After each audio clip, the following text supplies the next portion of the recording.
following is a presentation of the Belly Up Sports Media Network.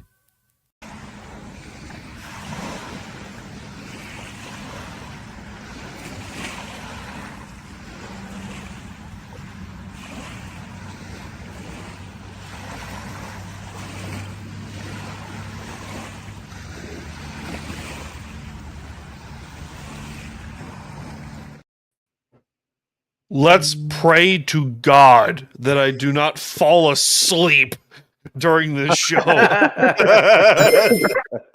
doesn't sound like a roaring endorsement. I'm just saying. No. Okay, so let's put this in. So let's put this in context before we continue on with the show. So my head has been killing me for the last 2 months. And I finally figured out why. Okay. So it's nothing serious, which is good. Right. We don't need the Undertaker come after me. No. Maybe you just needed some power from the urn, though. The mystical powers of the urn. That's a pretty good Paul Bear. You just kind of blew my mind with that one. Paul Bear might have to join the show. Paul Bear, your thoughts on the Seahawks record heading into the bye? Oh, beautiful! This has to be the earliest we've come off the tracks of any show we've done so far.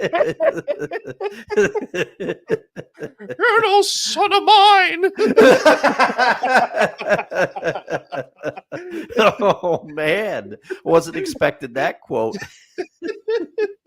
So anyway, it was sinus congestion. So okay. Is there a remedy? Afrin. Okay. And a load of it.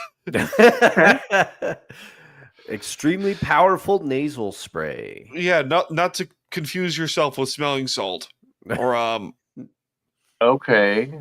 or whatever the heck is going down there in South Florida.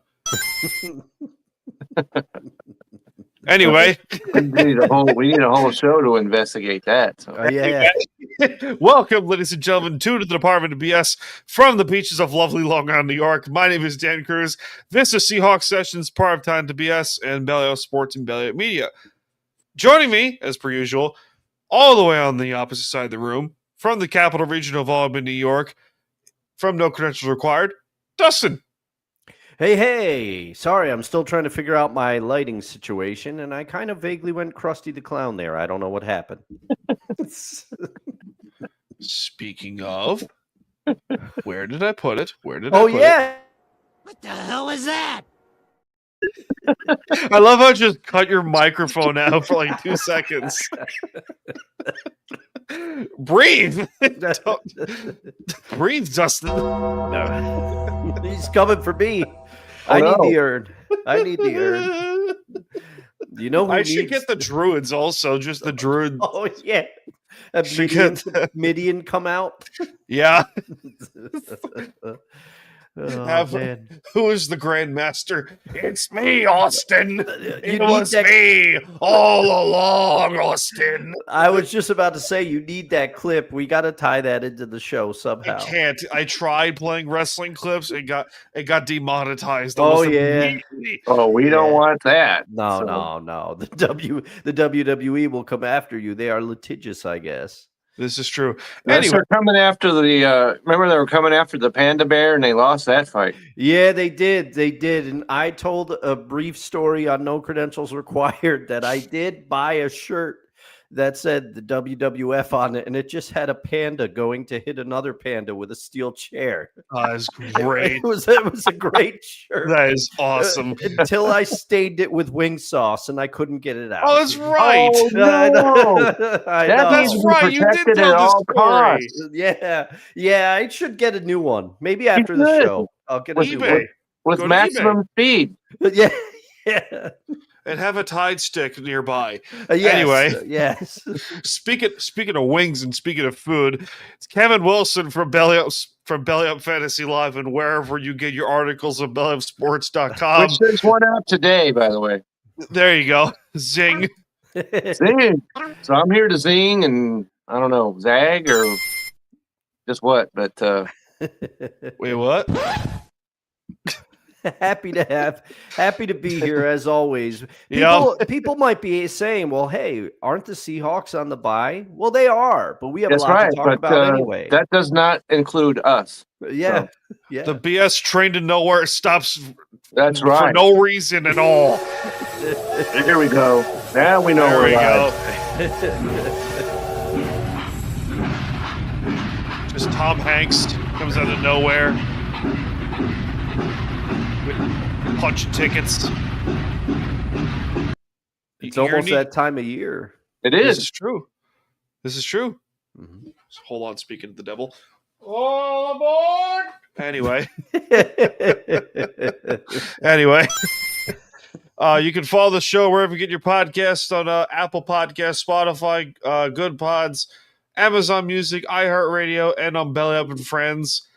Also, follow the show's Instagram page and TikTok clips for at Stadium Smooth on TikTok.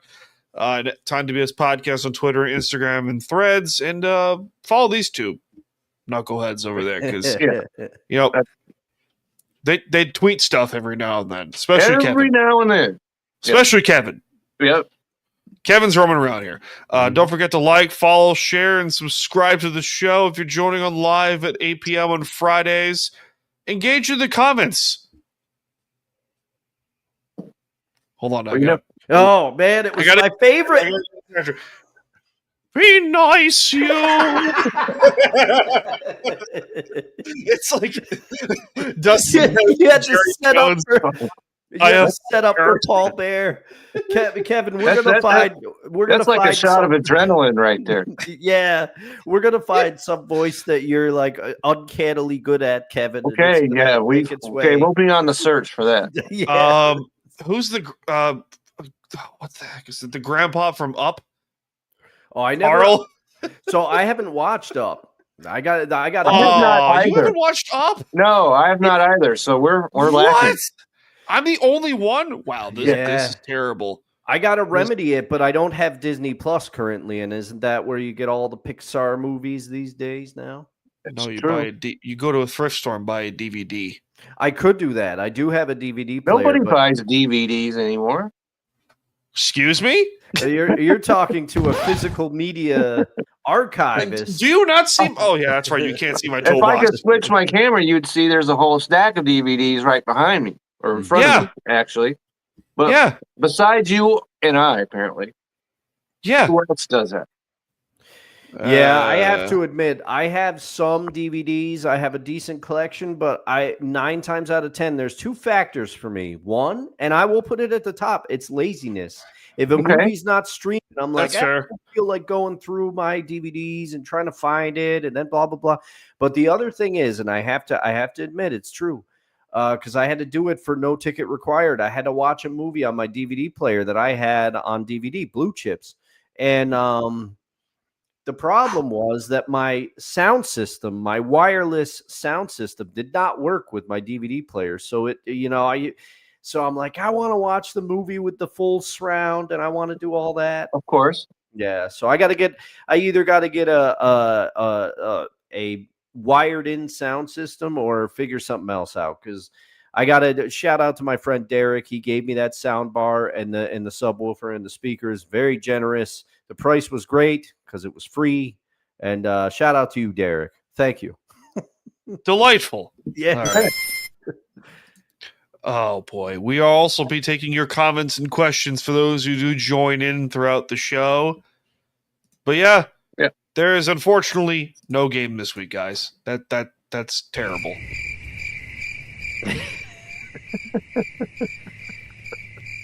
It is terrible. It is terrible. How are we supposed to do now? Well, the thing is, but I do have to ask both of you, fine gentlemen. I always feel like a sense of relief in the bye, because I'm like, well, at least they can't lose. So this is one of my favorite weeks to just, as long as the games are good, just sit back, enjoy some food. I got guys coming over Sunday. Ryan's gonna be here. Some of our other friends are gonna be here. I got brats going on the grill. I got sausage and peppers. We're doing it up over here. Okay, Yeah. sausage and peppers. I'm down. Yeah, a little marinara sauce on it. Yeah, get it going. Uh-oh. You lost me. You're looking at me like I ran afoul. Okay, Yeah, so no. I'm a little spoiled in that way because my father would like make sausage, peppers, and onions on he would roast them in the oven for about an hour or two. Oh yeah. And it would come out amazing every time. But he would only add olive oil, garlic, salt, pepper, and occasionally red pepper flakes. See, I'm in the camp with you, but I know some people like to add marinara sauce with these sandwiches. Now, The subs, Dan, yeah. the subs. Now, did you toast the roll? That. Did your dad toast it? Of course we did. All right, there you go. That There you go. would be What against a the law. psychopath would I be if I didn't do That's that? right. What kind of a psychopath? Well, Starts a conversation like that. I just sat down. I think this is the most angry I've seen you in the relatively short That's time not that a we've been lie. podcasting together. That's not true, and you know that for a fact. Because I've been We're not discussing, Pete Carroll. Right now, so. Good point, Kevin. Wait, wrong button. Who said that? Who said that? That's like a dog with squirrel. Squirrel. Yeah. Pete. Jerks the head backwards. Huh? You'd invite him over to your Thanksgiving dinner, and you know it. I would invite him over my Thanksgiving dinner just to roast him. No, I don't think he would. I don't know. Maybe Pete would take it in good stride. Who knows? No, I wouldn't roast him. I do like an Arn Anderson spine buster through a table. Oh, jeez. Okay. All right. You leveled it up there. Yeah. And then I have Paul Bearer coming out of nowhere.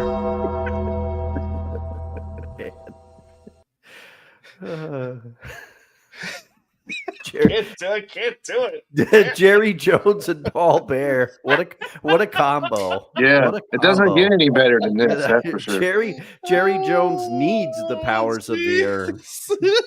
But Kevin,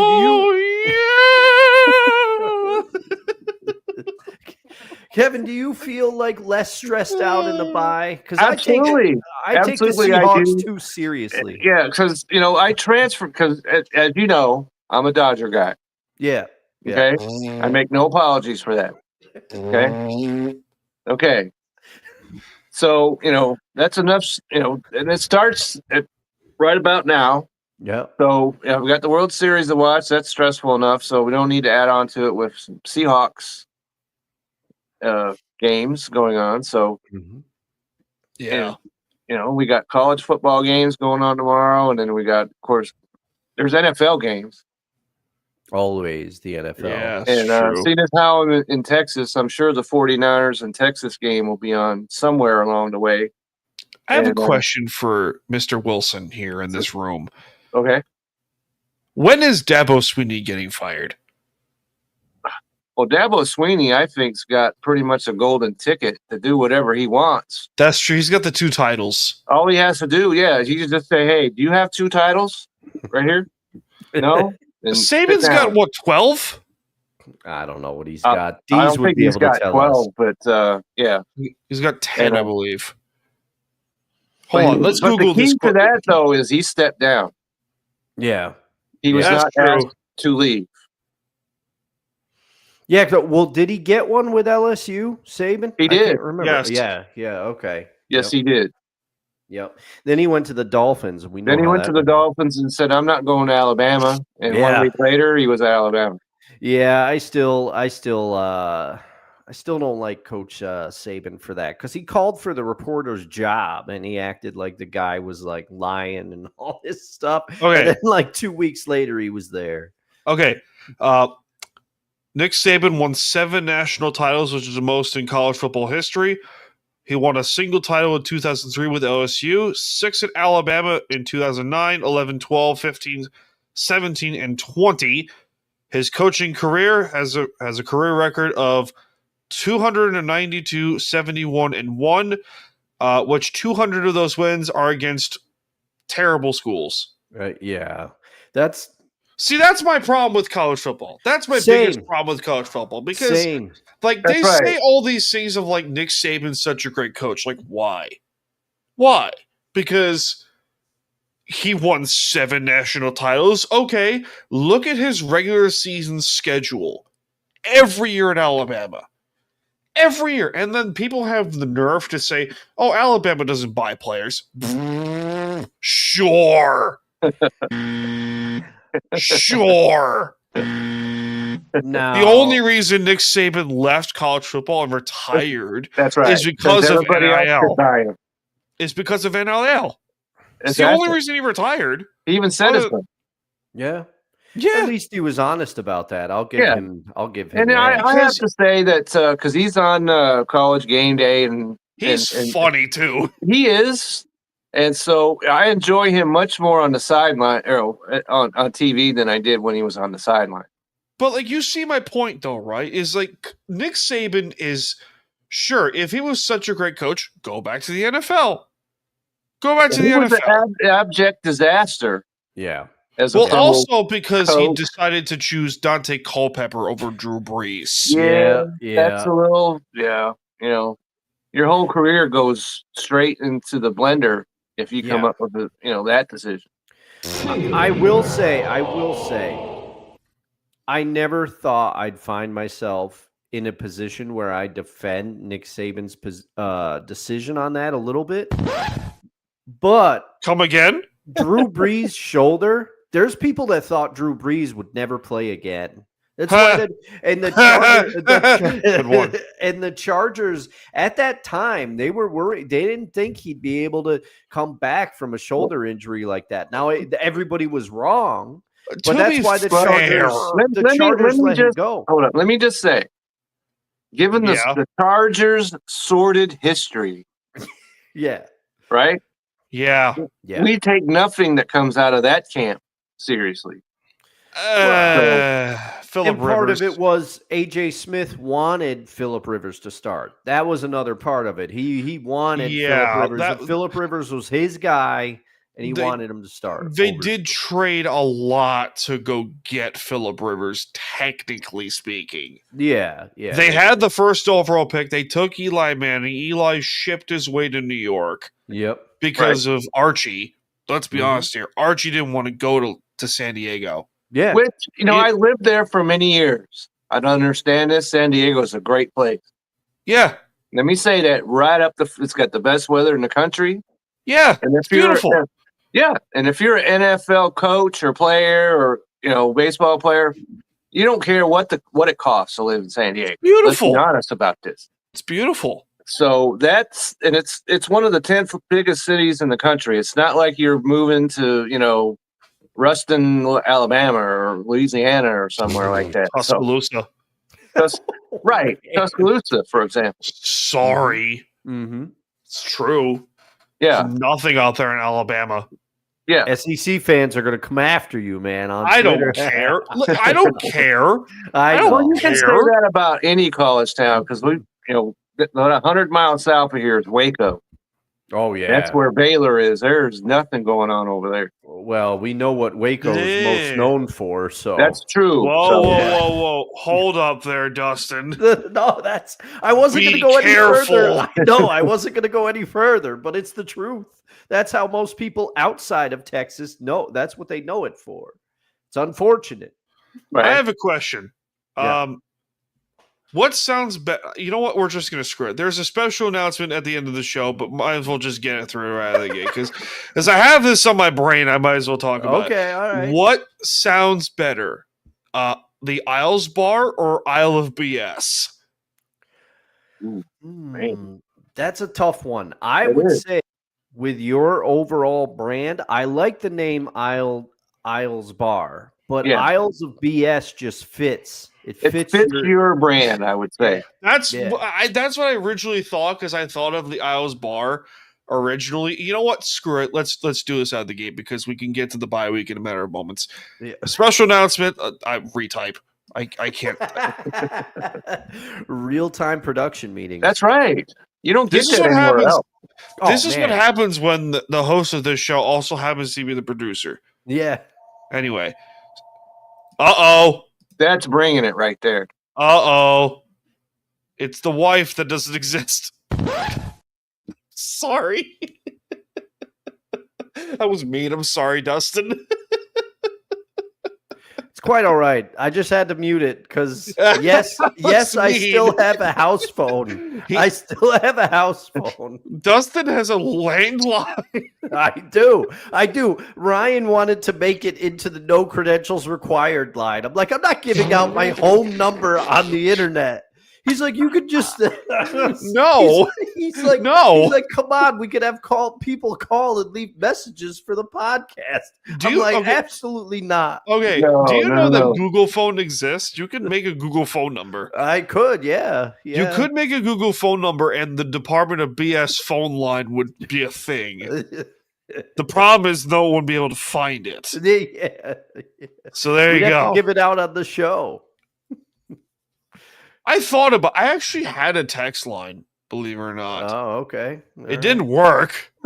So, because there were these two Nimrods that would just spam the phone constantly with stupid jokes. I'm like, shut up. And I just shut it down. So, yes. But So your there's- announcement, sir. oh, yeah. So, special announcement.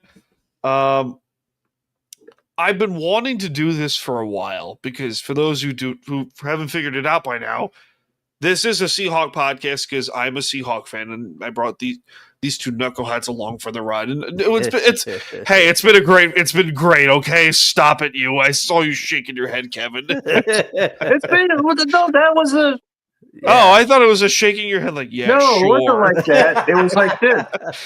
Oh, I saw it differently. Anyway, No. and my hockey team is the New York Islanders. So I've been wanting to do something, a side project for the Islanders for quite some time.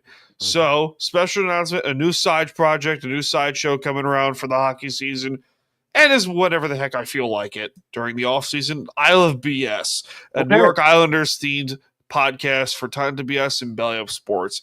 Because why not? Because I can. Yeah. It's a natural fit for you, man. Your hockey knowledge. Actually, both of the gentlemen virtually beside me here and my co-host on No Credentials Required, all of you have more hockey knowledge than me. But this is a natural fit for you. You bleed the Islanders, man. So I'm looking forward to it. I'm going to listen. Even though your Islanders beat my Oilers the other night, you got a rookie defenseman. He looks like he's going to be somebody. Dude, Schaefer looks awesome. Yeah. He does look good. This has been the most exciting time I've been as an Islander fan since the Barry Trotz era. Yeah. I'm not kidding. This has been the Trotz was good, man.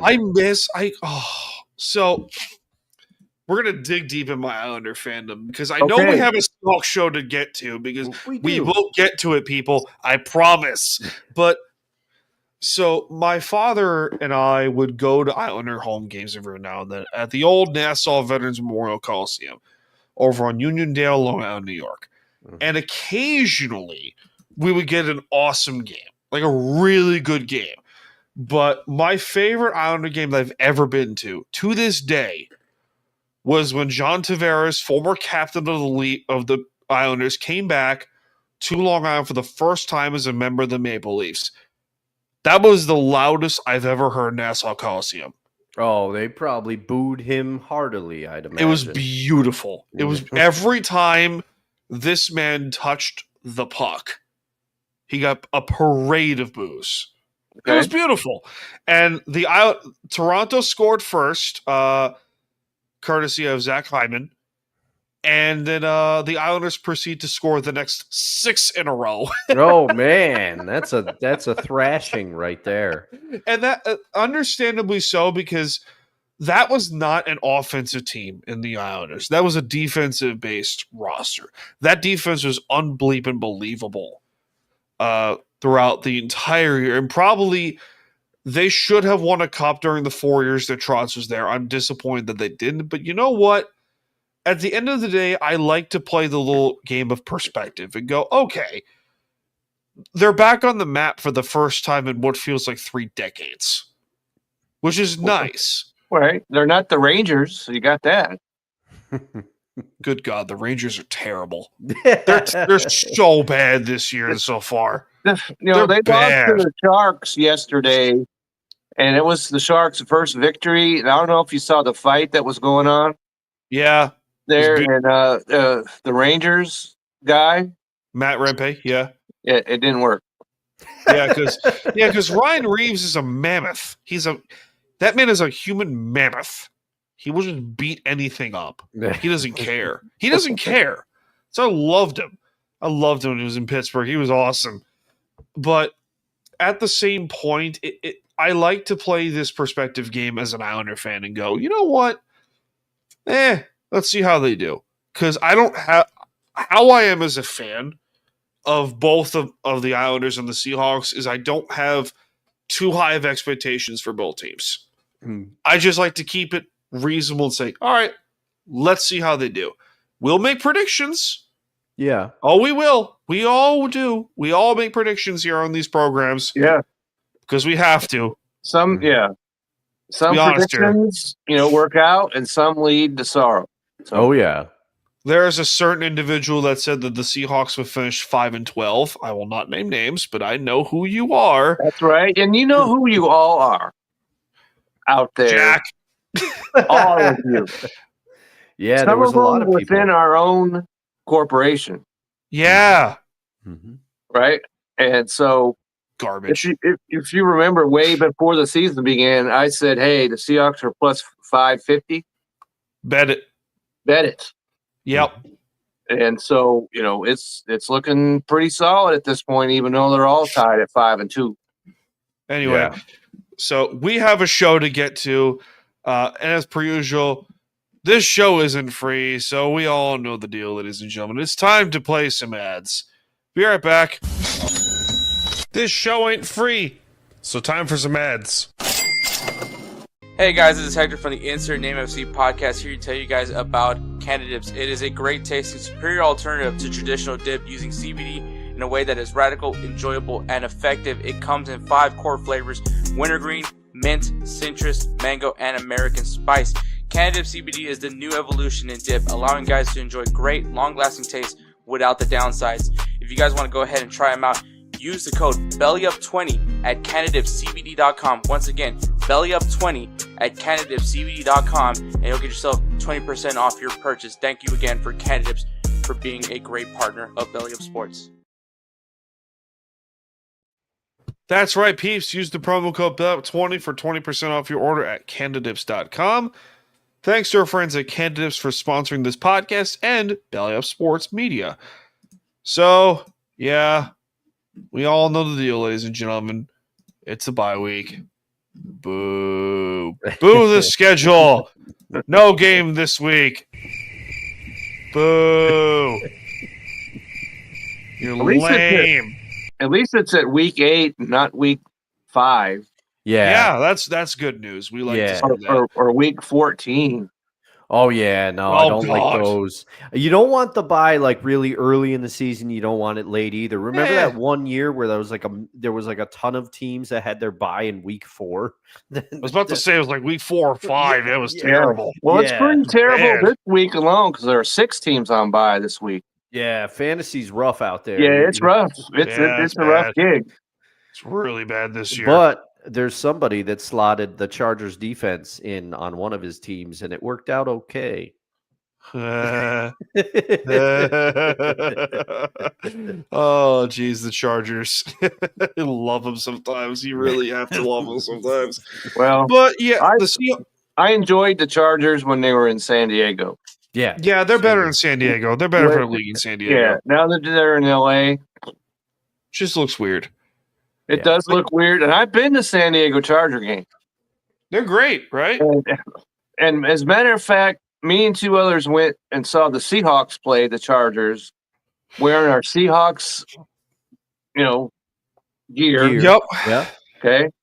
The Chargers first play from scrimmage. Seahawks intercept the ball and return it for a touchdown. Oh, there we go. The whole Hey. stadium was booing. The three of us are high-fiving each other like crazy, and people are throwing peanuts at us and stuff. It's one of my great football memories. So, But yeah, the Seahawks are 5-2 entering the bye week. And as it stands, they currently are second or number one in defense. I'm not 100%. I've got the numbers. Okay. Okay. Count on Mr. Kevin for having the numbers in his folder. What do you got? That's right. Okay, so in defense, they are 10th in total defense, first against the run Oh, in the Okay. entire NFL. They're 20th against the pass. That's a little concerning. Yeah. And points allowed, they are 6th. all right. They're So the sixth in points? Points allowed. That can't be right. No way. It was as of this morning when I was doing my research. They are 6th in points allowed, and if you remember, except for the Tampa Bay game, they've held everybody else down below 20 points. Yeah. Yeah. That'll do it. Well, I was going to say the Texans might still be ahead of them in points allowed because they previous to the Seahawks game, the maximum the Texans defense allowed was 12 points. 12 points to opponents. So Yeah, so that one game against Tampa is skewing the stats a little bit, but still 6th. wow. Yeah. Okay. But there's more good news because they are 5th in points for Okay. offensively. Wow. It doesn't feel like that, especially with the run game sometimes. No, that right? is, And that's this the is scary part. Yeah. yeah. And this is okay because they're 10th in total defense, they're 10th in total offense, and they're 7th with the pass. There's no chance any of the three of us could have possibly predicted that the Seahawks would be 7th in passing coming into their bye week. Pete Carroll's looking at his way from the Raiders like, really? Yes. Yep. And that's a discussion we can have. But here's the concern because they're 17th in running. Yeah. Okay, that's actually not as bad as I thought they would be. Yeah, I thought we would be 20th or worse. I thought they'd be like 30th. Yeah. I'm not gonna lie. Because if you remember against the Steelers, they had a good running game. That's true. Kenneth Walker looked good that game. Yeah. And Kenneth Walker is averaging 4.5 yards a carry. You'll take that. That's not as bad as I thought it would be. Actually, I'm not gonna lie. No. Yeah. But Mr. Charbonnet is averaging 2.8 yards a carry. Okay, I can defend that because there is a defense against that. He's got 5 TDs. That and they're too, all but from close range. I was gonna say he also just runs downhill, and that offensive line is not particularly great going downhill from the center to the right guard. Right, Sundell and Bradford. And we've discussed that, of course, previously to this. Yes, we have. Okay, so those are the numbers there, and the concern right here is the Seahawks are last in the NFL in fumbles. Oh man, dead last was 7. Wow. Huh? That can't be right. I'm telling you, I've got it circled. They turned it over. They've turned it over that much. It doesn't. Yes, they have. Wow. And they are tied with the New York Jets and Tennessee. And if you're going to be tied at anything with offense, you don't want that to be the New York Jets and Tennessee. No. Perspective be key here because remember the 2013 Denver Broncos led the league in lost fumbles. Okay. All right. Perspective be key here. Well, then, that's because he threw for 5,000 yards in that season. Yeah, and also they had the number 1 offense in scoring-wise in NFL history. But we all know what happened. The Seahawks shut him down, and that was into that. Oh, yeah. And so they got that. Ding, right? Yes. Okay, so if they've got 7 fumbles, 5 interceptions, so 12 total turnovers. 4 of them were by Sam Darnold, by the way. Correct. We already discussed the play. We torched that by now. Yes. Ding. So they are -4 in the turnover battle, and that's 22nd in the NFL. So that's got to change. Yeah. 7 fumbles in 7 games is too many. Yeah, I would agree. I mean, you can't average 1 per game. You shouldn't No.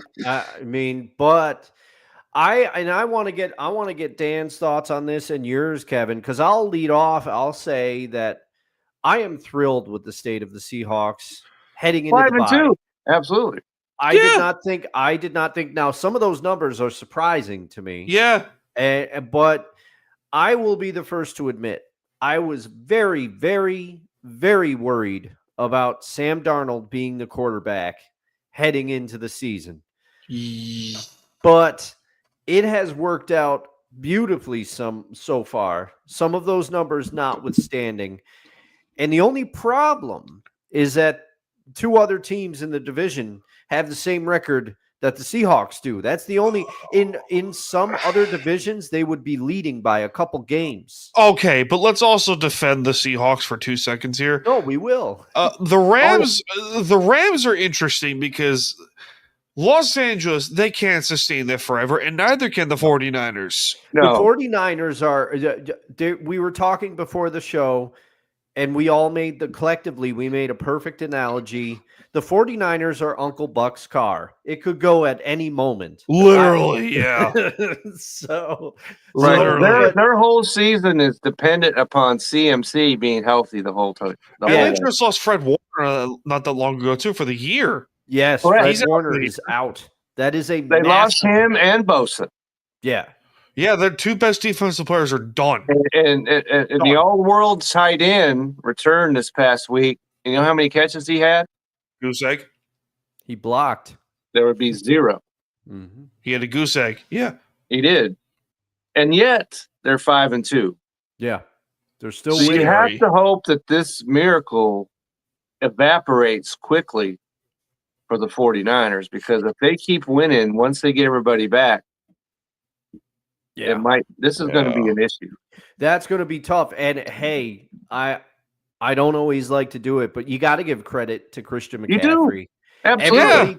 Everybody was saying, oh, he's injury prone now. He can't stay healthy. Yeah, he might still be good when he's out on the field. People were avoiding him in drafts. Right. People were worried about him. That's why I got him in the 2nd round. Yeah, he's been unbelievable. He is the reason they are winning those games with a nod as well to Mac Jones. He's played better than I think people had thought that he would. It's because Mac Jones also did really well with Alabama at all, let alone good.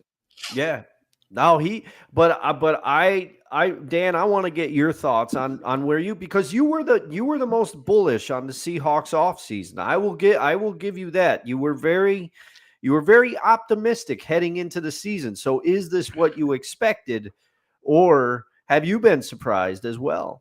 I'm a little surprised by where they are in the rankings in terms of defense and offensive categories. I'm a little surprised. I thought that the defense would be higher, considering the points they've given up aside from Tampa. They've barely given up 3 scores a game, which is impressive considering the teams that they played against, like San Francisco, Pittsburgh. They've to a degree the Tampa Bay Buccaneers. I mean, Arizona, the New Orleans. Before they went there, they helped the Arizona start their slide into irrelevance. This is true, but Sam Darnold has been, how would I put this? There's been a lot of football experts, in quotes, that have said the Seahawks are not going to do well because of Sam Darnold. Okay, I had this recurring argument.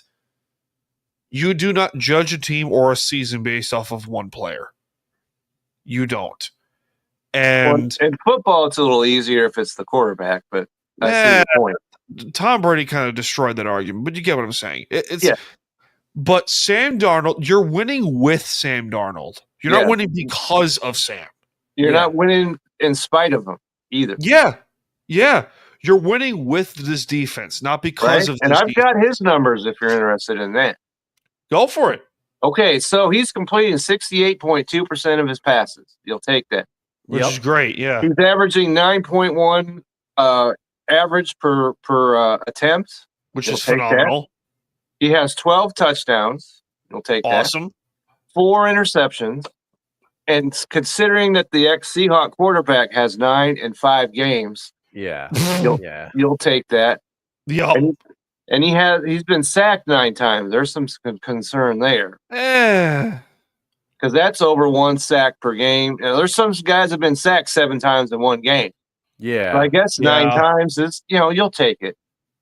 You will, and this offensive line, I think it's going to get better as the season goes on. I don't know if you agree with me, but I guess I'll throw to Kevin because I said I wanted to ask both of you and Dan as long as you got everything out that you wanted to say. Kevin, besides Sam Darnold, do you have another biggest surprise of the season so far? Who has actually was in the Q&A discussion, I'm not going to lie. Oh, all right. We'll put it back in the chamber. We'll put it back in the cage. Put it back in the cage. We'll just spin the chamber a little bit. All right. But it's been nice. I'm not going to lie because you're seeing the schedule's pretty favorable the rest of the way. They need to get past these next 2 games. Got to, because they play Washington and then they're on the road or they're at home, right? Against the Rams. Yeah. Let me double check. I got it pulled up. Real-time research. I think it's on the road this first game, is it not? I think they're at home. Is it? For which one? Off the bye on the Commanders? Off the bye after Washington, yes. Okay, after the Commanders, let's see. We got it's Cardinals, Seahawks. That is at Lumen Field. So they are home. Oh, they play the Cardinals? Yeah, I got from what I've got here. Come on, let me hit the back button. Oh man, I went too far. I'm on it. Why can't I get out of this view, Google? I'm on it. But yeah, this game is November 9th, 4:05. They play the Cardinals. Okay, I was thinking a week ahead. I was thinking at Los Angeles on the 16th. Okay, so they play Washington and Arizona. Yeah, that's pretty favorable when you think about it because that depends on if Jalen Daniels is missing or not. Healthy, yeah, it's true. Because he's missing this weekend coming up. Then they're at Tennessee. Then they're home against the Vikings. In Atlanta against the Colts. That's a tough one. That's a tougher one than you could possibly have imagined before the season began. That's going to be, and I guess we may as well park here now if we're going over the schedule, because one of the things I wanted to talk about in the bye week report was their toughest challenge, because I think you just hit it. It's the Colts game. The Colts right now it is. That's the litmus test. That's going to be with that game. They're in the AFC. Yeah. It's true. That loss wouldn't hurt as much, and it's on the road. Yeah. And one of the things that's unfortunate is the 2 losses they have are both to NFC teams, one a divisional opponent, and both of them at home. Oh, they're at home against the Colts. They're home against the Colts. They're home against the Colts. Okay. Yeah, they're home. Okay. That might actually be flexed to Sunday night because that's around that time where they start the flexing part. Yeah. Okay. I wouldn't mind that. I wouldn't mind that at either. all. And then they're home against the Rams on the 18th of December. That's the game where they're going to bring out their the classic uniforms once again, is it not? Those would be, I think, the rivalry uniforms. Yeah. Oh yeah, the new ones, the rivalry ones. Yeah. Yeah, those are nice. Which was a smashing success against Tampa Bay. Yeah. And then they are in Carolina. That might be a tough one because the Panthers are okay. And then at San Francisco to close out the year. Right, which we knew that going in. So yes. The question about Carolina's was will be Rico Dowdle still be averaging almost 200 yards per game? Yeah, he's been unfreaking believable. Yeah, he has. He shot Chuba Hubbard, and he had a quality season a year ago, and he's pushed him to the back seat. Yeah, crazy. Yeah, it's a timeshare now. It's a timeshare in Carolina. Well, and I was concerned because I picked up Rico Dowdle. Yeah, I did. And I looked at the game on Sunday, and all of a sudden I'm looking at Chuba Hubbard is leading in carries. I'm like, what are you doing? Yeah. But then they saw the light, and then Rico Dottle had 17 carries. So I think that's going to maintain itself the rest of the way. Now, I should have signed him. He was, I just didn't think. I just thought that he couldn't handle. You're losing it, Dustin. You're losing it. You stuttered there. It's tough. Yeah, it's tough sometimes. And I wrote an article a couple weeks ago saying that this was the revenge game of the year for Rico Dottle. And then he did was put over 200 yards from scrimmage. He did. Crazy. I mean, that could be tough because Dave Canales wasn't. Correct me if I'm wrong, if I'm remembering, but wasn't Dave Canales formerly on Pete Carroll's staff in quarterback Seattle? coach? He was. Yeah, that's right. He was the QB quarterback coach. So I mean, hey, they're not a dumpster fire in Carolina. They look okay. They look okay. Shocking enough, yeah. And Atlanta, you mentioned, you don't know what you're getting out of them. Oh, good God, the Falcons. Yeah. Because the Falcons looked good one day, then got beat 30-0 the next. Yeah. Yeah. And then they went into 49ers, and one of our esteemed colleagues is an Atlanta guy, Mr. Morgan out there. Morgan Man Sports, yeah. And he thought that they'd go in there and give the 49ers a game, but it wasn't. Yeah. So you don't know what Atlanta team you're getting from there. So no idea. They also play the Falcons this year too. Yep. They play the AFC and the NFC South. So they played the Falcons last year and went in there and just stumped them, destroyed them. Yeah, but I was a part of. We mentioned Mr. Morgan. I was a part of that show of his last year, and I did not predict that the Seahawks would go in there and thump them. No. Yeah, I mean, no, I don't think anybody saw it coming going that way, the way that it did. But I have to. Do you agree with me that the Colts is probably I'm shocked to be saying this, but with that team and the way it is, that's going to be a test for the defense. The Colts offensive line has been good. Jonathan Taylor's been otherworldly. 3 TDs. Yeah, in a single game. He's been unbelievable, and they mentioned it on the broadcast last week. I was watching Red Zone. They mentioned Jonathan Taylor. There was a run where he went through. The offensive line opened such a hole for him. He went through. He wasn't touched until 12 yards down the field. Well, he's got that big head of steam. You might as well just let him go. That's crazy. Yeah. I have a question for you guys because this defense, Kevin mentioned they're 10th in total defense right now. Right, and first against the rush. That's without majority of Devin Witherspoon and Julian Love for most of the year. Yeah, right? And so you can kind of give him a pass, Yeah, sort of saying, sort of 20th against the pass.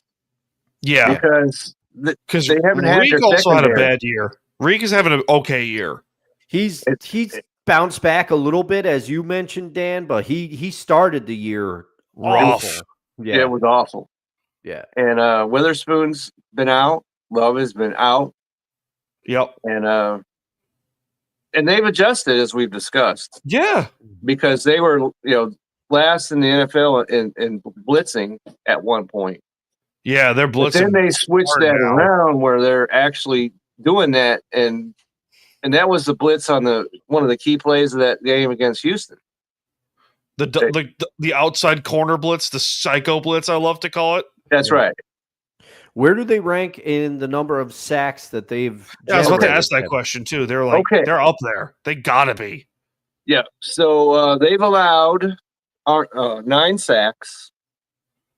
And let's see, or sacks 4. Sacks 4, they are in the top 5. Okay. I'm going to guess. It's got to be up there. I'm going to guess that they're third in the league. That's correct. Because wow. Hey, there we go. Because that Jacksonville game, that had to boost them up there. They got to Trevor Lawrence 7 times in that one. That's right. So the 9 sacks doesn't, when I first looked at it, I'm like, 9 sacks, that's a lot. But they sacked Trevor Lawrence, as you mentioned, 7 times.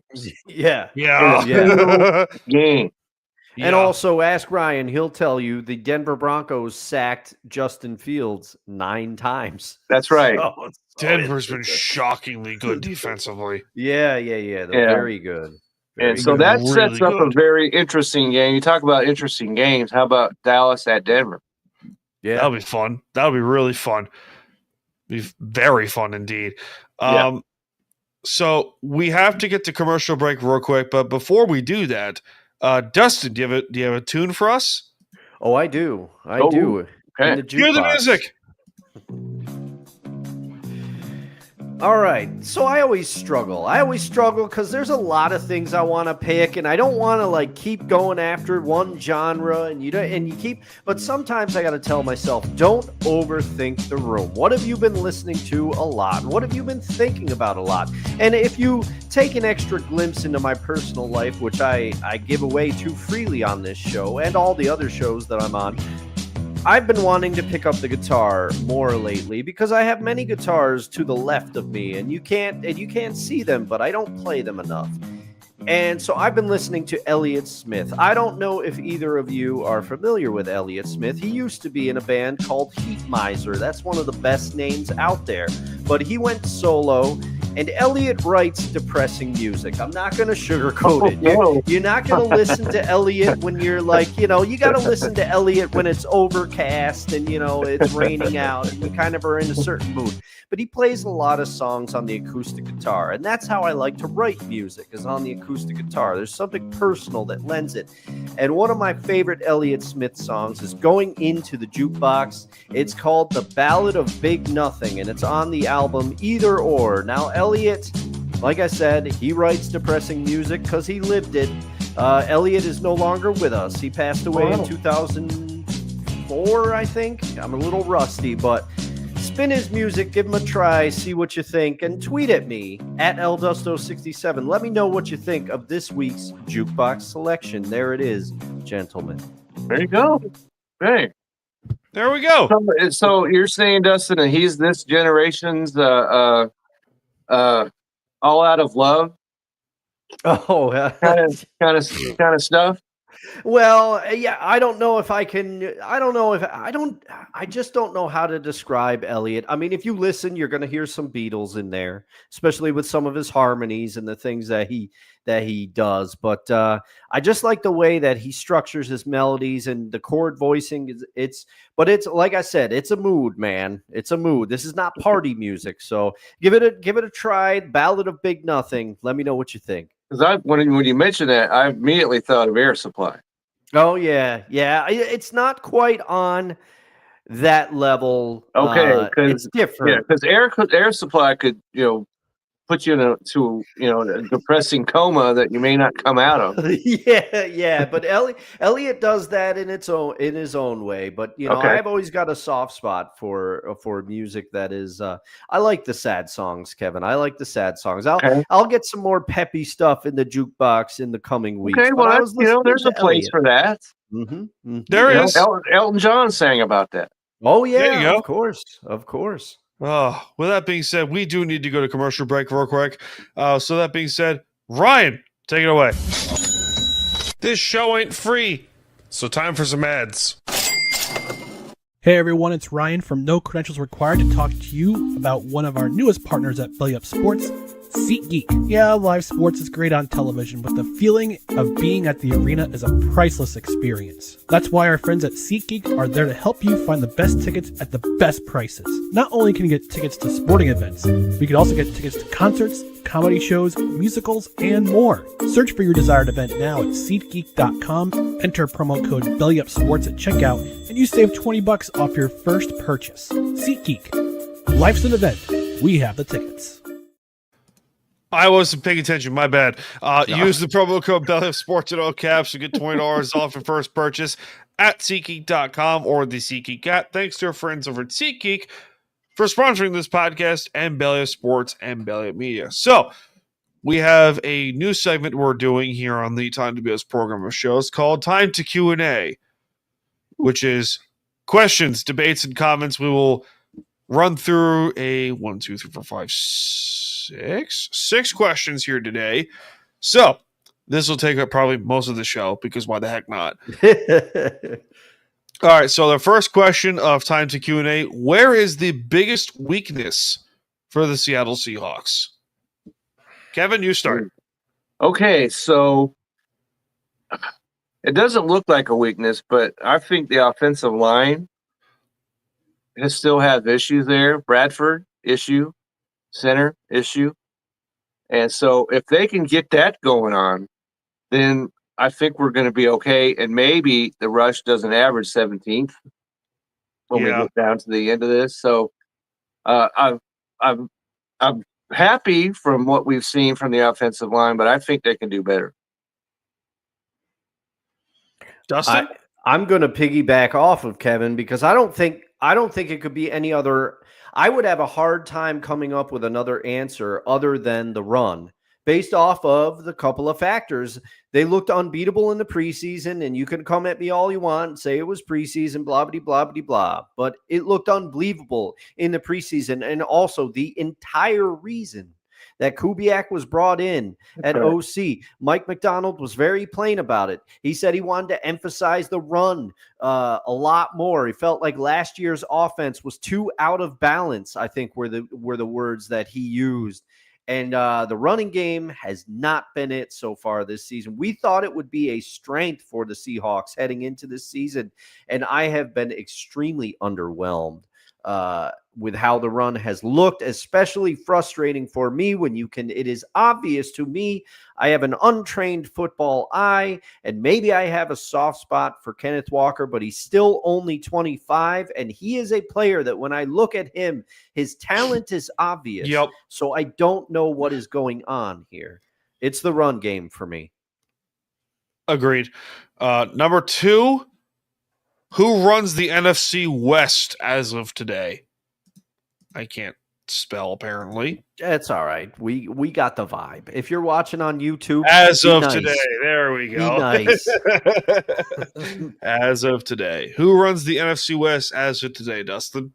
I'm going to say the Rams because the Rams, to me, the Niners, I don't know how they're winning. I can't pick the Niners in good conscience because at some point I think the fairy dust is going to run out. They're going to turn into pumpkins. No shade, Niner fans. Snowman, if you're out there listening, don't come for me. I have no issue with your team. I just feel like it's a mirage. But the Rams, I don't think they can keep it going, but I've said it 1,000 times. I will never underestimate Sean McVay again. It's the Rams for me. As long as Stafford remains upright, they still have Devontae Adams, who's had a good season for them so far. Puka Nacua, when healthy, is still one of the best wide receivers in the NFL. Kyron Williams can run the heck out of the ball, and their defense plays good enough to win games. Kevin? Well, the key to this whole question is today. To me, and I'd rather stab out both my eyes and say anything positive about the 49ers, but it's got to be the 49ers to me because you mentioned it, Dustin. Smoke and mirrors. I've said it. This is like the 3rd or 4th times I've mentioned it. Smoke and mirrors and CMC, but they're 5-2. Yeah, and they've beaten some quality teams to be 5-2. They haven't beaten, the Jets and, sorry, Ryan, and whoever else we can come up with. So as of today, I'm going to say the 49ers just based upon what they've had to overcome to be 5-2. I don't think that you mentioned, I don't think it's going to continue. But as of today, I'm going to say the 49ers. All right, Dan.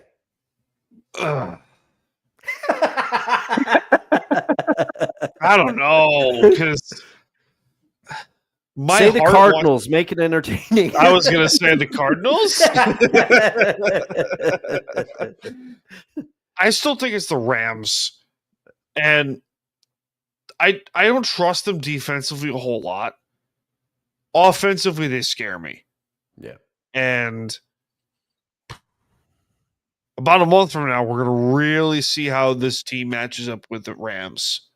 We're really going to see it. And because Matthew Stafford, I mean, until proven otherwise, he's still there. Yeah. Right now, it's the Rams for me.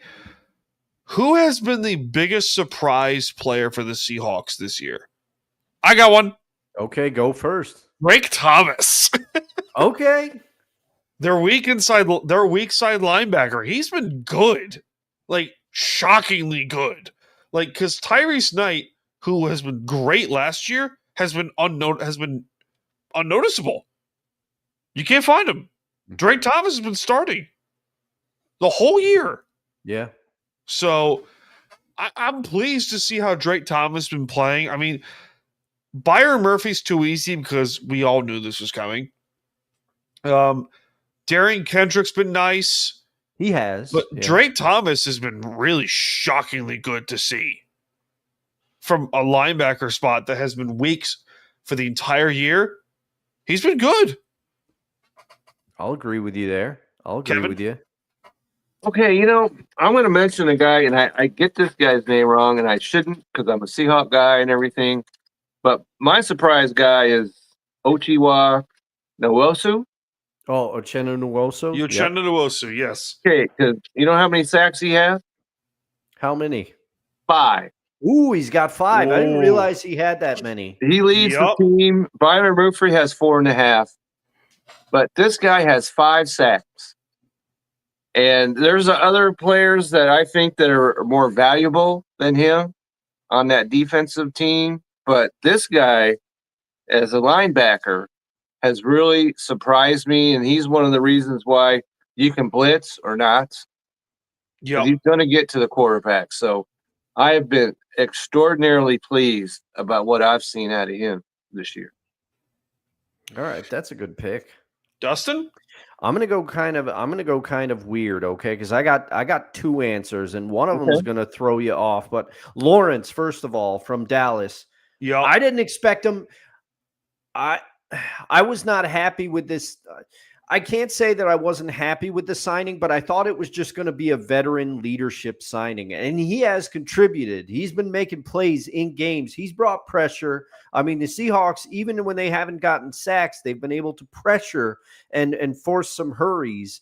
So he's been surprising for me because I did not expect much. But the other player, and I'm going to kind of do a positive and negative type thing. And I'm going to go with Cooper Kupp here because he hasn't quite been what we thought he was going to be on the field, what we hoped he was going to be on the field physically. Seems like maybe age and the injuries have caught up with Cooper Kupp at this stage. But where he has made undeniable contributions, I keep seeing people talk glowingly about it, is A, his work ethic, B, his ability to break down film and coverages for the other receivers in the room. People have been very vocal about his impact on the team in that way, and they say that he's basically another coach on the field. So from the sounds of it, maybe he has a coaching career when his NFL career is done. So while he on the field physically has not been what we hoped he would be, I have been very pleasantly surprised about the glowing reviews coming out of the team about how much he contributes in other ways to get the team ready for game day. All right, number 4. Could a Tyler Lockett reunion happen? Now, let's preface this. Tyler Lockett has been released by the Titans. He requested his release. It was granted, so he's officially a free agent. Do you think a Lockett reunion could happen? Kevin? I thought that it could happen a little bit more until, Dustin, what you were talking about, because I thought he could come in and be, kind of a leader in the locker room, but the Seahawks already have that, as you just mentioned. And it depends on what exactly is he looking to do. Yeah. If he wants to be one of the guys that's a starter at wide receiver, then he can pack sand because that's not going to happen here. Because Torrey Horton's been That's solid. right. Yeah. Right. And so it just interesting, Torrey Horton has 9 catches, and that's all. That's it? That's it. But 3 of them have gone for touchdown. Yeah. So true. that shows if he can get more involved, then that shows what he can do. But they don't need him really to be a receiver. It's always nice to have numbers, but if he's looking to be a starter, we don't need that on this team. And if he's, because I'd already saw, I even commented yesterday that it turned out not to be true, that he was going to sign a 1-day contract and then retire, which wasn't true. Mhm. If he wants to do something like that and go on, one of those, look at me tours, I'm okay with that if he makes the minimum. But if he's looking to be a starter, then no, this is not going to work. I don't think so either. It stings because T-Lock's been one of my favorites Absolutely. over the course of his career since he started as a punt returner, and now he's one of the best receivers to ever play for the Seahawks. Yeah. It would be nice if he came back, but where's his fit? Because there's also Jake Bobo too, who's not a bad fourth option. There's Derek Young. No. Derek's been good. Derek's been okay when he's called upon too, which was shocking, but here it is. Dustin? Yeah, I have to echo what you both have said. So emotionally, when I saw this, I said, bring him back. Bring him back. Yeah. But candidly, I don't know how much I haven't watched enough Titans football to know. Well, nobody has. Yeah, but to know how much Tyler Lockett contributed to that team, and it's tough because they don't really have an offensive line. Cam Ward, he flashes some talent, but he's going to have some growing pains. They haven't been able to run the ball. A lot went wrong. Their coach is already fired. So to me, his tenure in Tennessee is not a good litmus test to determine if Tyler has anything left. But I just don't think there's a spot for him on this roster. And as much as I'd love to see it happen, I think you could argue that even Tyler's last year in Seattle, I mean, that's why they didn't re-sign him. Like it was known. It was known that his time with the team was probably done. This is not a Bobby Wagner situation where Bobby clearly still has a lot left because he's still a tackling machine for the Commanders, even at his age. But I think the Tyler Lockett situation is different. I hope that one day he signs a contract. If he chooses to retire, if this is it, I hope he signs a contract, retires as a Seahawk. Number 5. This is gonna probably piss off Kevin, and I know it. Could Kenneth Walker be on the way out via trade? I already see his shaking his head. Nope.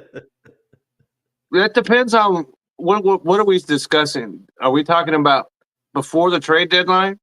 Or are we talking about on his way out, period? Probably for the trade deadline. That's not going to happen. Okay. There's no chance I could see that happening because he's getting it done if you're in between the 20 and the 20. Yeah. Like I said, he's averaging 4.5 yards a carry.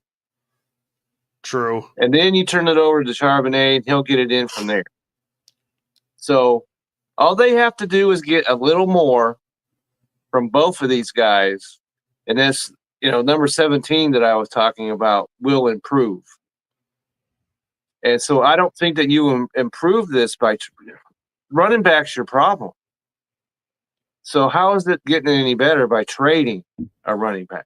Maybe it's for a Devon Achane. Well, I could see that's the only kind of scenario I can see because he's still a young enough guy. Achane, I mean, that you can bring him in, and then Walker could walk away, and you still have a quality guy who can catch the ball and run it. Yeah. But why would the Dolphins want to do that and get a player that there's zero chance that he's going to sign with them? Zero. True. It's true. It's a problem. Yeah, that is. I mean, you hit the nail on the head because the only scenario where I wouldn't want to see it happen. Okay, you could probably tell from this episode. I like Kenneth Walker. I like K9. I was going, yay, Kenneth Walker, right from the beginning of training camp. Yeah, I want it. I still think he has the talent, and we saw it the other night during the Texans game. There was a run where he got going, and he got up to 22 miles per hour. Now, it was neutralized because of a holding call, but he got up to 22 miles per hour. Now, on the flip side, you want to know the one guy who did a run that was slightly faster than that? One Devon Achane. So Crazy. if Devon Achane is truly on the block, because there has been smoke around it, Yup. but as you said, If he's Kevin, on the block, you bring him in. yeah, What does it take to get him? Let's yeah. talk. But why would you, if you included Kenneth Walker in any package going back to the Dolphins, like you said, Walker's not signing with them. He It's won't probably sign It's probably for Tariq Woolen, honestly. Yeah, I mean, but would Reek want to sign a long-term extension in Miami? Where they don't- South Beach. Yeah, maybe he To would. be fair here. Maybe Reek likes to hit the clubs. We don't know. But Dan, what about your Probably. thoughts?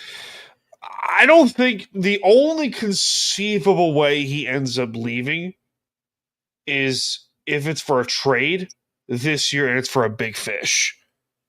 Yeah. Like if you go out and let's say go get if Kenneth Walker is somehow included in a trade for throw this out there for a Wyatt Teller or a Trey Hendrickson, if the Bengals decide to do it, a Trey Hendrickson or a player of his because believe it or not, the Bengals are not out of the playoff picture. Shockingly enough, you're right. Based on the division area. Joe Flacco. Joe Flacco, and if you want to talk about a guy that needs to be shown the door immediately, is the one who authorized this trade to send him to a divisional rival. Oh yeah, only Andrew to see him throw for 300 and some yards against the Steelers. Crazy, but to continue my point, yes, please do. If Woolen and Walker were both available in a trade for, let's say, I don't know, a Devon Achane and a Bradley Chubb from the Dolphins. Yeah. I would not say no to that because Josh Jobe, Darian Kendrick, and Devin Witherspoon have been good. So has Shaquille Griffin.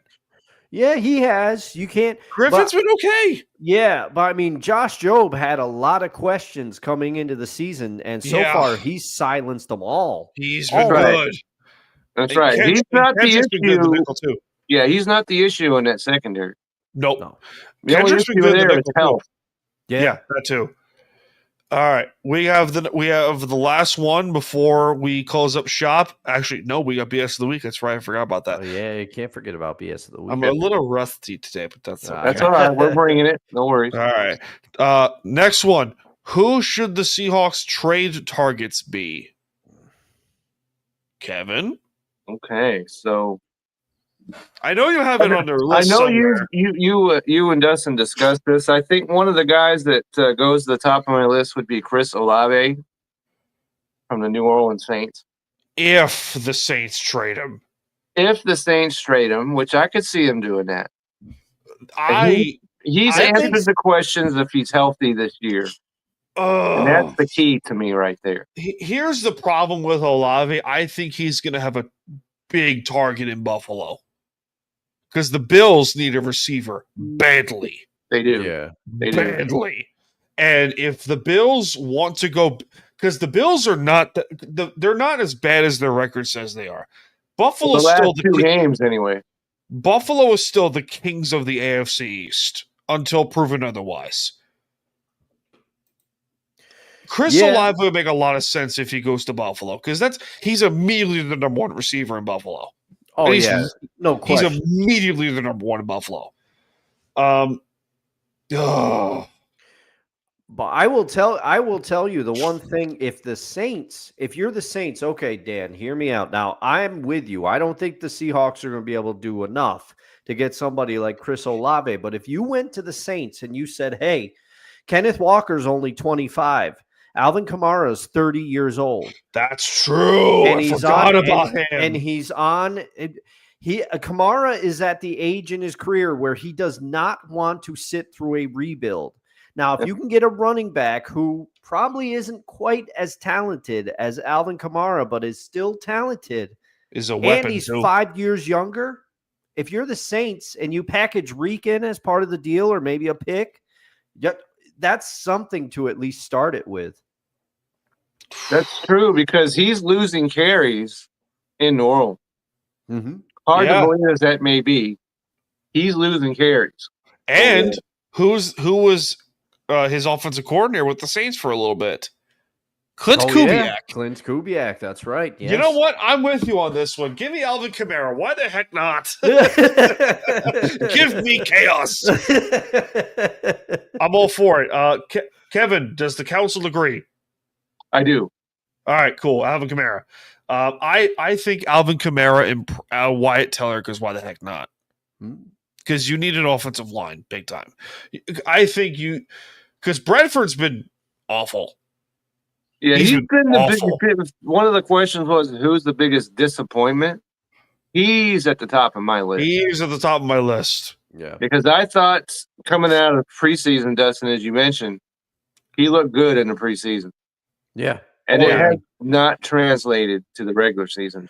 Well, and now that you're in the regular season, we look like, I look like an idiot for one take that I said, oh, the running game looks great. And everybody wants to say that it's just preseason. I was like, the Raiders starting defense is in there, but now we know what the Raiders defense is. So now we know what the Raiders team, period. Yeah. So that wasn't really, the great test of the running game that I thought it was going to be, Dustin, do you have a trade target? Well, you mentioned Alvin Kamara, so yeah. I kind of jumped the gun. Alvin Kamara, I think it could work out for both sides. Olave, I think, is a pipe dream, but I'd love to see it happen. Trey Hendrickson, we've brought it up a ton of times. I just don't think the Bengals are ready to get rid of him. But no. Wyatt Teller, I mean, because he's on the Browns, correct? Yes, he's their right guard for Cleveland. Yes. So Cleveland's offensive line, you educated me on that. They're very good, but you know who's not very good? Their GM. So call him up, see what you can do. That's right. Because if he's willing to trade, maybe you get offer him a 6-pack of Sprite or something. Yeah. 6-pack of sugar-free Sprite. Sugar-free Sprite at that. Yeah. That's awesome. If you can make that happen, let's discuss. Big time. Oh boy. So that is time to Q&A. We will close up. We got 2 more topics. Wow, my brain has been hurting. It's a sinus infection, man. It's all right. You're recovering. You're playing hurt. You're playing hurt. Right. It's my flu game. Right. Yeah, the flu game. The Michael Jordan flu game. That's one of my sore spots in sports. Yeah. Let me just say that because I didn't buy it then and I don't buy it to today. Well, The Last Dance kind of blew the myth off the flu game. It was food poisoning. Oh, it's true. It's right. Either that or he was hungover. Probably both. Yeah, maybe. Speaking of the NBA, guys, there's a massive scandal going on. Oh, man. Oh, boy. So let's talk about it. So Hall of Famer and current Trailblazers coach Chauncey Billups and current Miami Heat guard Terry Rozier are, as of right now, the two more notable names that have been named in this scandal. They've been arrested. They're probably going to get jail time. They've been put on immediate leave by the NBA. Yeah. So we know the NBA is not messing around. My question here is, how deep does this go? Because I have a game that has the key to all of this. How deep does it go? Because if you were to ask me about who would you at least suspect would be embroiled in something like this, Chauncey Billups would have to be at the top of the list. Yeah, he's a respected NBA player of many years. Yeah, with the Pistons. Right? Yep, with the Pistons and a head coach. Yeah, right. And so that really, was Rozier. Sure, he's a decent player, but he's not. He's not at the top of the NBA's player list. But no, a head coach involved was allegedly. Okay. Yeah, allegedly everything is allegedly. involved with the mafia. Who knew the mafia even existed? Okay. My Okay, wife so- asked me that earlier today. Does the mafia still exist? They do. They're just further underground now because Rico took them down back in the 90s. That's right. Does anyone? Okay, so first of all, to answer that question, is Las Vegas still a thing? Oh yeah. That's Yeah. all you need to know. So anyway, it's also Chauncey Billups, who's one of the starting five and one of the greatest upset in NBA history of the 05 Detroit Pistons, who just dismantled Kobe's Lakers. Yeah. That's right. That was such a fun series to watch. But the only sad part about this was Karl Malone didn't get a chance to win a ring finally. Other than that, it was perfect. I'll keep my thoughts on Karl Malone to myself. I'll just say that. But, okay. Seeing as how there's some Utah Jazz on my flag right here. I'm sorry. I'll keep it to myself. That's all I'm going to say. But, but the question here is, how deep does this go? Yeah. Now, this is a Seahawk podcast, so naturally we're going to talk football in here. Yeah. How much do you think the NFL is involved in this? Because my question that I talked about you, Dustin, is there's one game that popped up immediately, and it involved one of our division rivals, the 2018 NFC Championship game between the Los Angeles Rams and the New Orleans Saints. If you recall, that's right. There was a blatant no call on pass interference on Nickel Roby-Coleman, on who's this? You know what I'm talking about. There was a blatant pass. Yeah, there was a Tommy Lee Lewis, a blatant pass interference, no call, and it should have been pass interference. Should have been. He practically mugged the guy. Go watch the clip. It's out there. But it was deemed no call. The Rams went on to win that game and go to the Super Bowl, and arguably one of the worst Super Bowls ever played. Yeah, that was. We were robbed of Breeze and Brady in the Super Bowl. Robbed. Should have happened and would have been awesome. And I doubt it's going to happen, but favoritism around the NFL has been a big controversy that dates back to the 90s Cowboys. Yep, the 90s Cowboys, the Patriots after them, and more notably with the Patriots. Notably with the Patriots. Yeah, and then we're in it with the Chiefs now. Yeah, so I don't think hockey's involved because it'd be too stupid for the league's already notorious for making stupid decisions as the NHL. Well, I don't think baseball would do it. I don't think baseball's involved. But I don't think so either. In hockey, let's they made some horrible decisions years ago. The lockout in 2005, yes, and I think that they've recovered from that, pretty nicely. To give Gary Bettman his credit, as much of a doofus he is, like no other commissioner, because that league was dead. We're talking, they were dead for a long time. Dead in the water. Okay. Yep. And it got to the point where it actually got me to go to hockey games. Yeah. And you talk about a miracle. Because when I came to Texas, I couldn't give a flip about hockey. I'll be honest. Hockey. But once you get in that state and you played that, the horn on one of these episodes right there, and when that goal scores and the horn goes off, there's not a greater feeling in all of sports to me. Oh yeah, no, it's great, and don't think I forgot, Kevin. If the Stars win the cup, I'm going to make you a shirt that says "Reach for the Stars." I mentioned them on an episode recently, and they haven't won a game since. Oh yeah, no, I feel bad. I feel bad about it now. Yeah, the Wilson jinx is on high alert right now. So okay, but the NBA has been okay.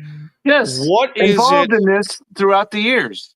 Yeah, that's the thing I was going to say, Dan. Involved, right? I think it definitely goes deeper because Tim Donaghy, Sacramento. Yeah, they still haven't. I mean, heck, there's the rumors. I am not trying to throw shade at the NBA.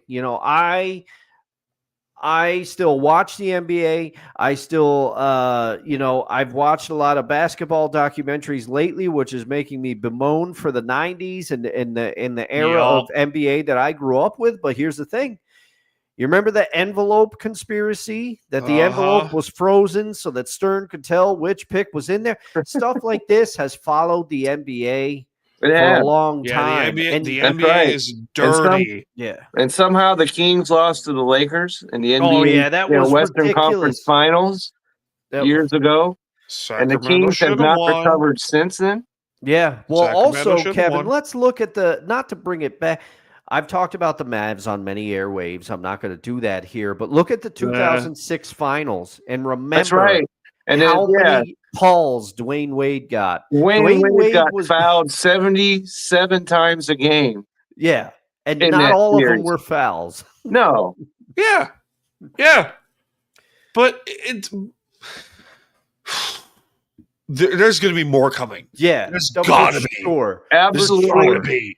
And the question is just how, because the NBA obviously has no subpoena power or any of that. Nope. So how do they get ahead of this? Because I think they need to slow the roll on this just a little bit. They have to do something. That's the question. I don't know how they can do that because, like I said, the commissioner is not like he can walk in there and get people to testify. He can't do any of that. Okay, by the way, also, Adam Silver looks like a bowling pin. I've heard people say you alien. can't unsee that image now. He looks like a bowling pin with ears. Adam Silver's and he had the absolute chance yesterday to go and sit down with Charles and those guys. Yeah. Or all his NBA chums. Oh, he's got to be on this too. And get ahead of it just a little. Yeah. And say, hey, as a league, we are not down with this. We're not saying anybody's guilty, whatever. But if they are, it's a ton of bricks that are coming down on them. It's because you want to know why? Why do you think the in-season tournament exists? Why? Yeah, for gambling. For gambling. Yeah. It's for gambling. Yeah. That's the whole reason. That's why I have never taken that seriously one iota. Yeah, it was a stupid idea from the get-go. But now it makes sense. This makes sense. And in this, I will just say a couple quick things. One, you asked how much deeper it goes. I think you're 100% right. More is going to come out in the NBA about this. Not just the NBA, the NFL too. Well, here's the thing, because I'm gonna say all the other leagues now have a chance to pivot because now the Microsoft, you know what this does? This gives all the people that did not want to legalize gambling the ammunition that they needed. This is what they were worried about. So anyone in any other league that is dumb enough to try this, now that the microscope is on everybody, I don't think if there is anything else in other leagues, I think it's going to be shut down pretty quick. Because the NBA has they got caught here, and caught, and it's at the worst time because the season just began. Yep, and the worst part now. I haven't been able to read up on this as much as I wanted to because I was at work today. Yeah, but apparently one of the people that was investigated and is going to do jail time, or likely, if found guilty of this by the FBI, the NBA did an internal investigation of their own, and they cleared the guy. They cleared him. They did. That's why he was playing. Yeah. So that's what I'm saying. That's bad. Yeah. It seems to me like the NBA, is not like the NFL because their commissioner can throw you under a bus and just back it over you and leave it there on you. Yeah. And it doesn't seem like any other commissioner has that capability. Are we're completely forgetting the elephant in the room in this whole thing. What is what hoodie? What sweatshirt was Chauncey Billups wearing? Oh no. Oh, I didn't That's see a great this. question. What when he got out? Oh no, I didn't see this. What did he wear? Clutch Sports. Who is the agent that runs Clutch Sports? Maverick Carter. Oh man. Who is the agent? Who's Maverick Carter's biggest client? King James himself. Oh man. Well, and apparently I saw an article that LeBron James's injury like information was apparently fed to these guys. I don't know. By Damon Jones. Yeah. Who's his former coach. Yep. No, there's going to be a lot more that comes out about this, but to answer your question, going to be good. To answer your question, wait. And like I said, I'm not trying to throw shade at the NBA, but they're the ones that got caught because I'm not naive enough to think that stuff like this wasn't going on in any of the other leagues. But if they continue to do it now, they're dumb. They're dumb because everybody's going to be looking Dustin, for right this. there. Yeah. Okay, you know what's going to happen. And it's like with Pete Rose. It was posted in every single clubhouse in Major League Baseball. Y'all. You bet on the game, you're out forever. And so they have these little, when they have training or classes or whatever it is, rookies come in and they go over this with them all. You would gamble or appear to be gambling any kind of way you're going to be out. Mm-hmm. And they do it anyway. So I have no sympathy if they did it. And I'm not saying they did because that's not for me to say. Yeah. But if they did, they need to be completely and utterly ushered out of the league forever. Yes. And, given a sign says we'll work for food. Yep. Because that's what they deserve. That's what everybody that's involved in sports knows. This is what will happen to you if you're caught gambling on your own sport. Yep. And some of these guys, so there was a big list I read this morning of scandals, and some of these guys bet against their own team. Yeah. Stupid. My goodness. So How yeah, much of the stupid juice get to drink? Yeah. Well, and that's the other thing for Chauncey Billups. You're a Hall of Fame player. You made money during your career. You are currently getting paid. Well, you were currently getting paid by the Blazers to coach their team. Why do you need to do this?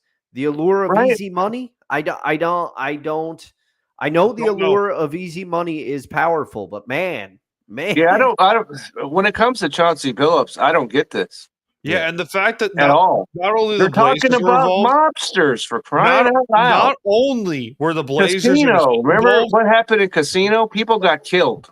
Great movie too. Great movie. It is a great movie. Remember Great that movie. Joe Pesci got beat to death out in the desert and left out there.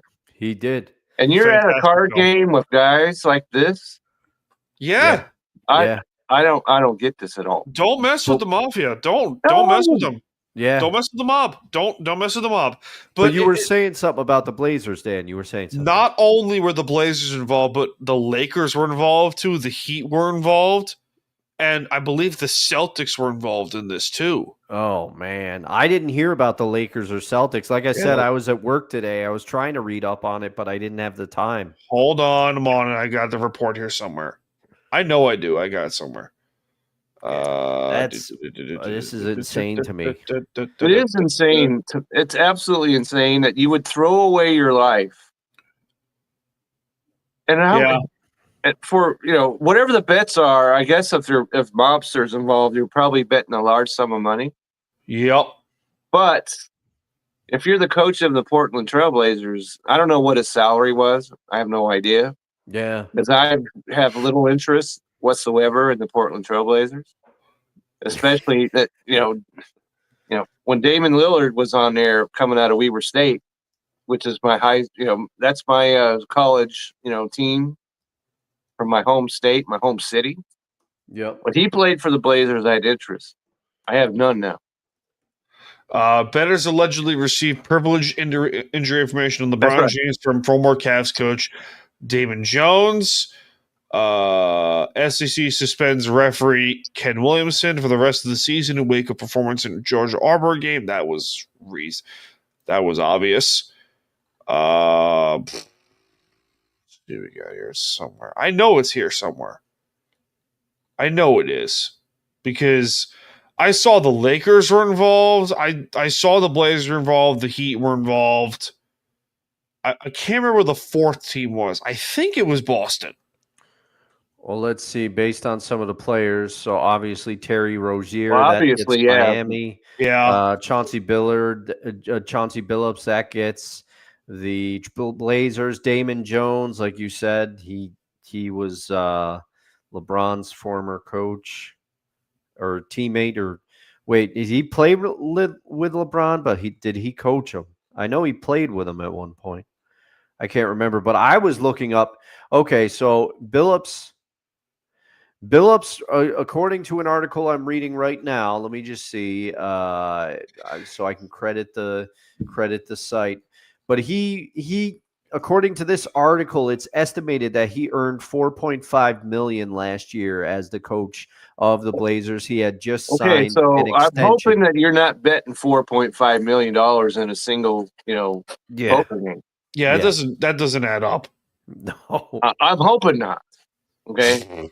And so that's my point. You're throwing $4.5 million down the toilet. Yeah. And you To- just to signed bet? an extension with the team. Right. Yeah. And I've been known to sit down at a table and, play some Poker's a fun poker, game. and stuff like that. I'm not opposed to that. Yeah. But certainly if I'm making $4.5 million a year and I know that Clyde the gangster is sitting across from me, I'm getting out of there. Yeah. Yeah. You're like, oh, hey, Rico, I'll see you later. Yeah, if some guy named Rico is sitting there, you might want to reconsider your options here. Reconsider with Rico. Yeah. Okay. I got it, Dan. Now, this is an AI overview, so take it with a grain of salt. But you got All right. Portland Trailblazers head coach Chauncey Billups, as we've already discussed. Miami Heat guard Terry Rozier. Right. And then Toronto Raptors,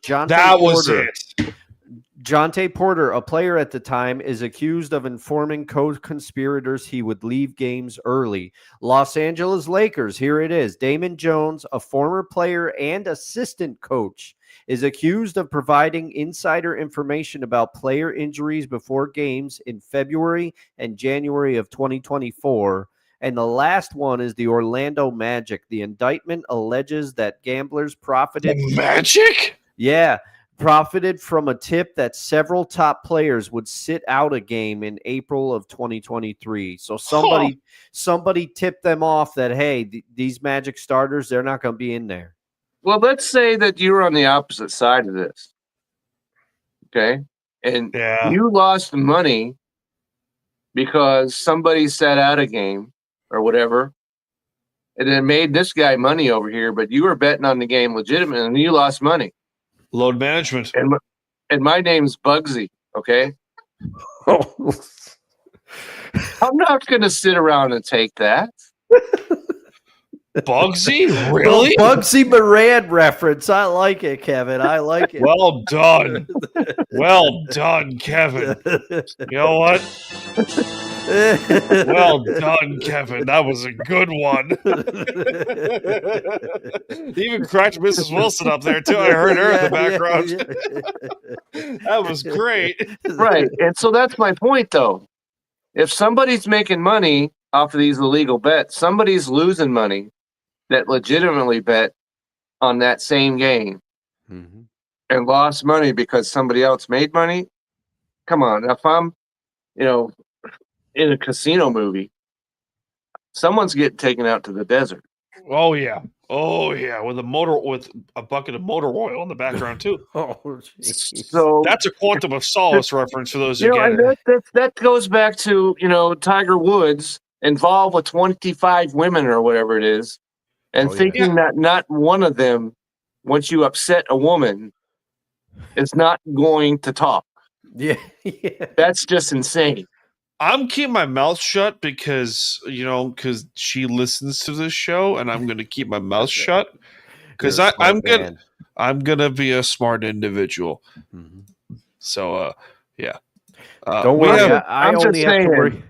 I only have to worry about the girlfriend that called my house phone earlier. Yeah, well, because mine's sitting, standing not 10 feet away from me right now, but it's true, Yeah. right? Mm-hmm. And how did he not believe that he was going to get away with that forever? I don't know. And, And, we do need. And the woman didn't get, the diamond ring that you promised. That's true. We do need to go on to the last topic of this let's program do that because we've been, we've 25 been minutes of doing just this. a little bit. So. All right. Sorry about it. Let's cue the music.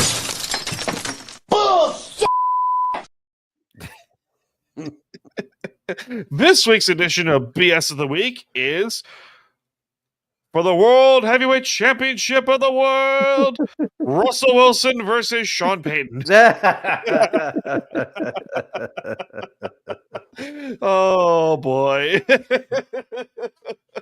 This is great. The NFL, the drama that keeps on giving. Yes. So yes. great. This is awesome. Oh, It boy. was awesome. And I don't get what Sean Payton hoped to, accomplish with this. He accomplished something, all right. Well, and I've heard, them talking on ESPN about this very subject, and they've been describing him, Sean Payton, he's a jerk. Okay. I can imagine. Who's the GM of the Broncos? George Payton. Thank you. Right. I can imagine George Payton's a cold shot. Like, Sean, shut the F up. Probably. You know who's going to reach out to him because he has power across the league? Sean, you need to keep your mouth shut. You can't be talking about former players like this. This is not how we conduct ourselves in the NFL. Or here's another idea that's going to be very controversial. You could shut the fuck up. Yes. But Dan, for people, so for people that are listening to the show, Dan, fill them in on what went down between these two here. So Sean Payton, who is the former coach of Russell Wilson, former quarterback of the former coach for about an hour and a half. So so he was the former quarterback of the Denver Broncos for about 2 years before Sean Payton came along and basically shipped him off to the road and to the desert with a bucket of motor oil and fire and stuff. There's probably a horse head involved and stuff like that. So. Oh, great Godfather reference there. Well done once again. I love that scene so much. Yeah, it's a classic. Oh, boy. But anyway, so Sean Payton managed to do the impossible and piss off Russell Wilson. How do you do that? Well, not only do you piss the man off, but you get him to come because he's in hiding. Yeah. Because, he might as well be like, the 50th guy on the Giants roster. Yeah. That's the significance that he has at this point. Yeah, he turned back the clock for 1 week, but I don't because you'd think that he'd have Sean Payton, would have more things to be concerned about with his current NFL team. Yeah. Having to score 30 points in one quarter to win a game. You would think that you would be more concerned about that than whatever the world Russell Wilson's doing. Yeah. Yeah. Why are you taking shots, saying, oh, we hoped that the switch to Dart would happen after our game. They found a spark with the quarterback there. Taking a shot at Russ Sean Payton, now did Russell Wilson make some mistakes? Has he made some mistakes? Has more things come out about his departure from Seattle and some of the things that he wanted in Denver, apparently? Yes. Okay. And I'm not going to excuse all of that from Russ, but to have Sean Payton come out, Sean Payton to say that you're benching Russell Wilson for Jarrett Stidham, who I will say in his second year in Denver, his first year in Denver was legendarily bad. We all know it. We all saw it. But his second year in Denver, he had them in playoff contention. He will not let us know. Touchdowns and I threw will not. interceptions. You telling me that's not competitive? Yeah, and you bench him for Jarrett Stidham. You say, oh, I think Stidham gives us a better chance to win. You Well, guess wanted him what? out of They town, didn't Sean. win. They didn't win. They did not. Well, And to me, you wanted him out of town, Sean, and that you just admit it. But then to take shots at him years later, who cares, Sean? Who That's cares? You got more important things to worry about. All right. That's right. You are a head coach in the NFL, and you were also not that I think he did a great job when he was in Denver, but you also took shots at the former Broncos coach. And Aaron Rodgers we talk about low-lying fruit. Holy mackerel. Yeah. You had Nathaniel Hackett. You're taking shots at Nathaniel Hackett, and Aaron Rodgers has to come out and tell you, hey, don't be talking about him. You know, Sean Payton just likes to. All right, I can't use the expression I want to use, but he likes to hear himself talk. Okay, clearly, and he thinks he's a genius. But you got one Super Bowl ring, Sean, and Russ has one Super Bowl ring. You're equal. You're on equal playing field. That's right. Probably should have had two on both occasions. Yeah, If you know, we're talking about cultural references. I'm thinking about in Jaws. Remember where there's in there. And they're all talking about what should they do with the shark, and then you hear the nails on the chalkboard. Yeah. That's what he sounds like, nails on the chalkboard. And so he needs to, keep that quiet and just take care of your own football team. Who is in playoff position, by the way. It's true. And so, like I said, you won the game. I didn't understand that, and I didn't understand the player who was going after the, for the Broncos, who was trying to get into a fight, and their team celebrating the victory. Can't hear you, Dustin. Dustin. Oh, there he goes. He's we lost departed the scene altogether. Oh, he disappeared. Oh, wow. So, just leave it at that. Just stop, okay? And concern yourself with your own team. There you go. There he is. He's back. I am. Wow, you were completely silenced there for a moment. He lost his wire. Yeah, the mic. Something weird is going on with my mic. I got to look at it after the show. Yeah, no kidding. Oh boy, it just turned off. Like anyway, it did. There you go. Man. Oh boy, it's funny because listen, Russell Wilson has been the butt of jokes for a while, right? And after what happened with week 3 of this season, he earned it. The second week he was throwing for 450 yards, and people shut up all of a sudden. He's been the butt of many jokes for a while, right? And so, and like I said, he's number 50 on the Giants roster. Sean Payton. Why are you concerned about him? Okay, I don't know all of the context of why exactly this got brought up. Yeah. But the fact that Sean Payton has turned into the embodiment of a teenage girl gossiping to their friends about well, Jerry did this. No, well, Steven said this. I'm like, and meanwhile, the voice do anything. All right, shut up.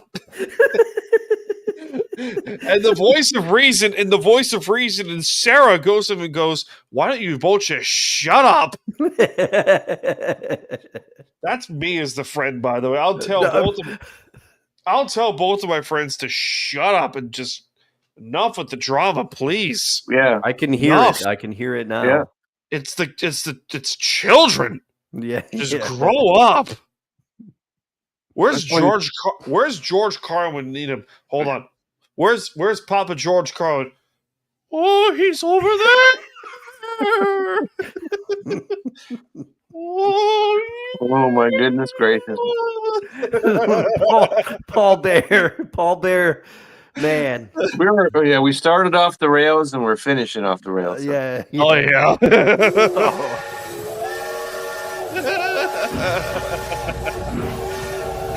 I love this show. Yeah, me too, man. We might be on another planet. We've gone for almost 2 hours now. Actually, there's a bye week. Yeah. A bye week too. It's even funnier. Yeah. That's right. So yeah, we have the special announcement that was supposed to be at the end of the show. Mm-hmm. So the beginning of the show. Isle of BS is coming soon. Short Islanders podcast coming soon for Time to BS and Belly Up Media platforms. Wherever you get your podcasts and stuffs. Final thoughts, lads, before we close up shop? I don't have anything left. My mic muted me. It said to me, "You got to stop." Yeah, I think that we've said pretty much everything here, and we're getting ready to head into some severe weather tonight. So just hope just hope we get through that, and everybody have a good weekend. Yeah, All you right. too, Kevin. Let us know how you make out, and also, go enjoy watching your Dodgers play in the World Series here. This is true. I would answer that, but I have no idea what the score is at the moment. So we'll Do you see. have DVR or something? Could you go back and watch it from the beginning? Absolutely, sure. All right. There All right. you go on Hulu. I can do that. Oh, nice. That Okay. Hulu Live. That solves that problem. Yeah. That solves that problem. So with that being said, Kevin's coming to you from the Great State of Texas, Belly Up Fantasy Live and bellyupsports.com. Dustin's coming to you from No Credentials Required and the Capital Region of New York.